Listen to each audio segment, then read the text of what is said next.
Улсын хурл өнгөрсөн 7 хоног ерөнхий сайдыг огцруулах тухай асуудлыг хилцээд огцруулахгүй байх шийдвэрийг олонхоор гаргасан. Энэ асуудлын талаар улсын хурл дахь бие дагшууд болон нэр бүхий гишүүд онцлон мэдээлэл хийсэн юм. Хязгаар нэгэн цагт ойлгохын асуудал арбитрийн шүүхэд очих хуралдааны тэмдэглэл баримт болох нь гарцаагүй.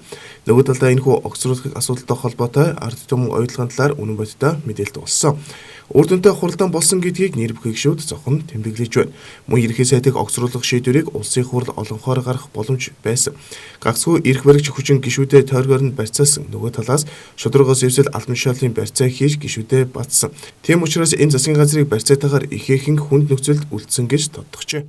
За яг ер нь саяын энэ Дубан гэрийн асуудал бол хэрвээ бид нар засгийн газрыг огцруулж чадсан бол одоо тавьсан зорилго 100% биелэх байсан. Өөрөөр хэлэх юм бол энэ оюу толгойн ашгийг 17 жилээр ухраасан Монголын ард түмэнд ашиггүй гэрээ хийсэн асуудал дээр бол бид нэр цаашдаа сайжруулах нөхцөлийг бүрдүүлэх, хууль эрх зүйн хувьд бол альва шүүхийн маргаан үүсгэж бол ялах нөхцөл бүрдэх байсан.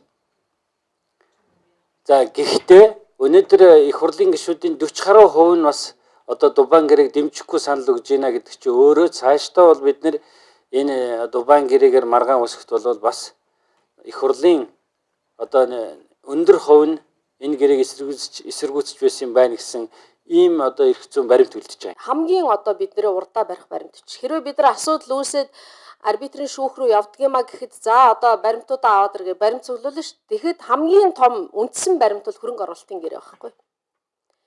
Энэ хөрөнгө оруулалтын гэрээ 4 тэрбум гэсэн юм биш. Энэ гэрээг хийхэд яагаад 4 тэрбум гэж тооцсон? Та нар буруу тооцсон юм биш үхээр энэ хариуцлагыг Монголын засгийн газар хүлээхгүй байхгүй юу? Түншлэнтэй төв банкны удирдлагыг огцруулах асуудлыг улсын хурл өнгөрсөн жил өргөн мэдүүлсэн ч улсын хурлын даргын зүгээс хилцэхгүй хавдарсаар өнөөдрийг хүрсэе.